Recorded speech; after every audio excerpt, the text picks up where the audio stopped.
Beneath the Southern Cross, a flag flies that tells a story of empire, rebellion, and identity.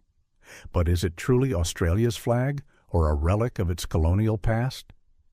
Today, we uncover the untold secrets of the Australian flag, from its British roots to its fight for independence. Long before any flag waved here, this land already had a soul. For over 65,000 years, the first peoples of Australia, Aboriginal nations, walked this land, sang its stories, and lived under the stars of the Southern Cross. They didn't need a flag, because the land itself was their identity. But in 1770, another world arrived. Captain James Cook planted the Union Jack and claimed the land for the British Crown. The symbol of an empire now flew over a land that was never empty, but already alive. Between 1788 and the mid-1800s, the first fleet arrived, and with it began a new chapter, colonization, bringing waves of settlers, convicts, and soldiers arrived, building a new society and a flag that didn't belong to the land it flew over, often at the expense of the indigenous peoples. Flags of Britain, the Union Jack, and the British Red Ensign dominated the skies, marking ownership, not belonging. But not everyone was loyal to the crown.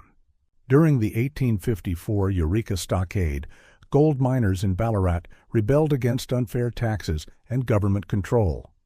They fought under the Eureka flag, a bold blue banner with the white stars of the Southern Cross. This was the first time Australians fought under a flag of their own choosing.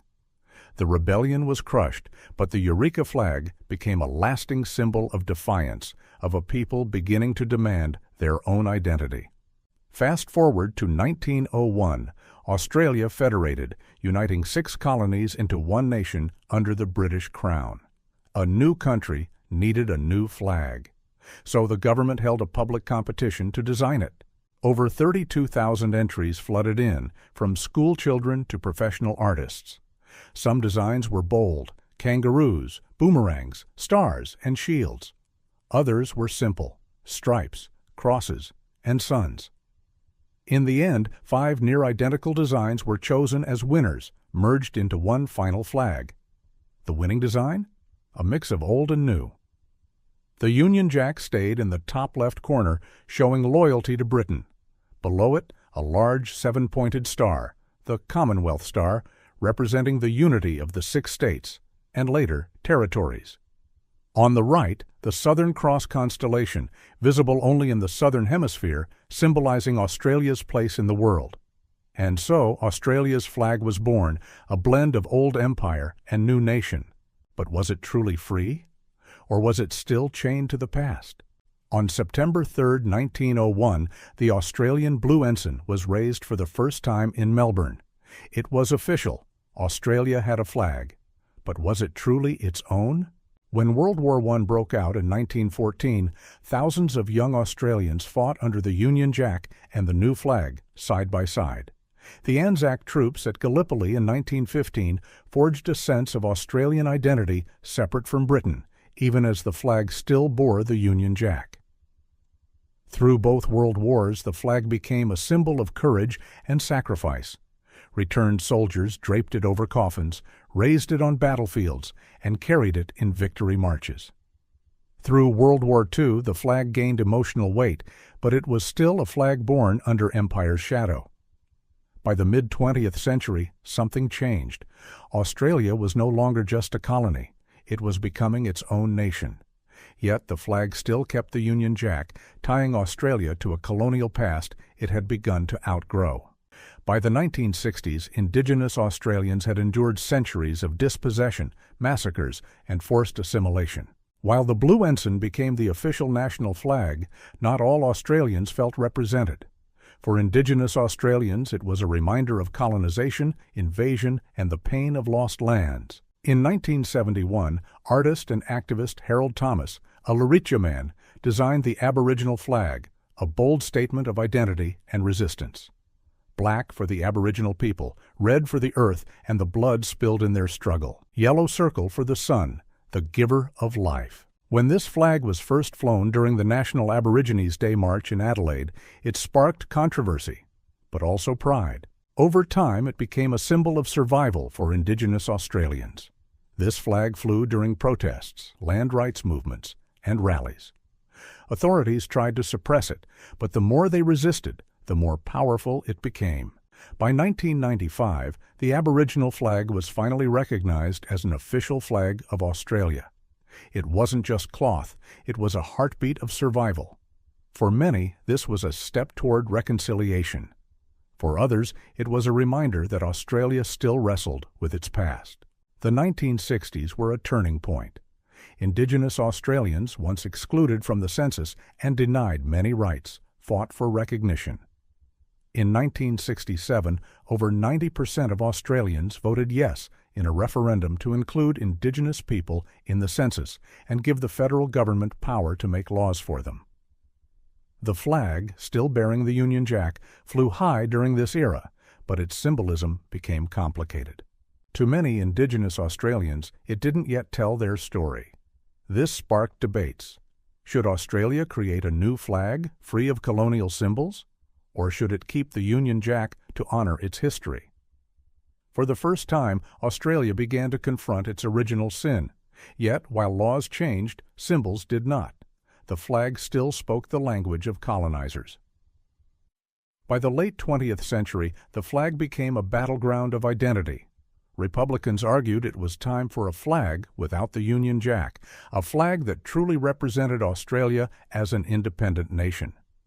Traditionalists insisted the flag's design honored the country's history, sacrifice, and ties to Britain.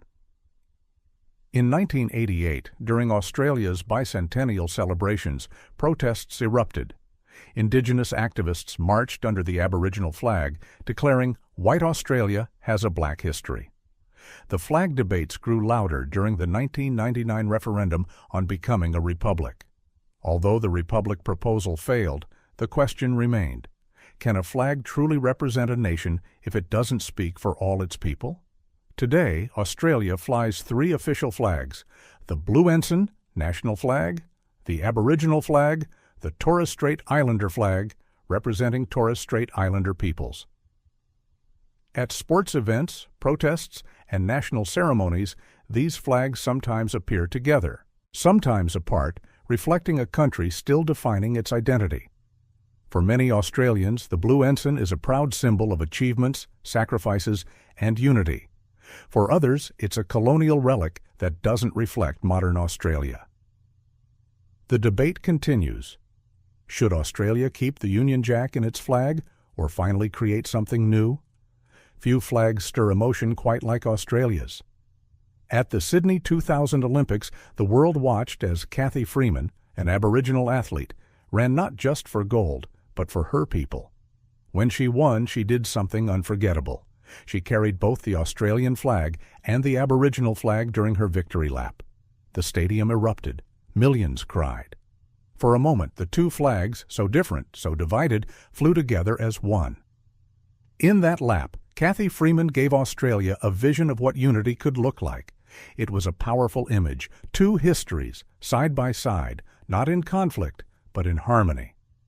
In sports, the Australian flag waves with passion, whether at cricket, rugby, or the Olympics. Yet, during protests, you'll see the Aboriginal flag dominating the streets, challenging the narrative of unity. In pop culture, the flag appears in music videos, films, and even fashion.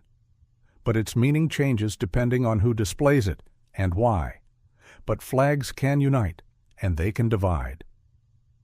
During the 2005 Cronulla riots, the Australian flag was misused by rioters targeting immigrants, particularly Lebanese Australians. Wrapped in the flag, they shouted slogans of hate, turning a national symbol into a weapon.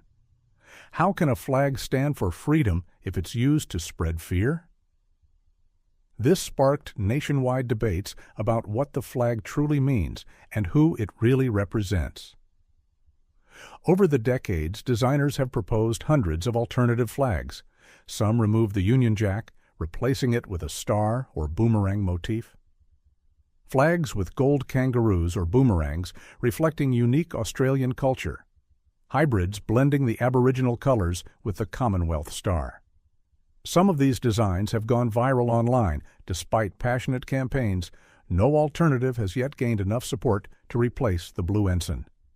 The question is not whether Australia can change its flag, but whether it's ready to. The government maintains that changing the flag would require a national vote, and so far the people have chosen to keep it. Today, the blue ensign still flies high, but not without controversy. Critics argue, why should a sovereign nation still bear the Union Jack? Isn't it time for a flag that's fully Australian?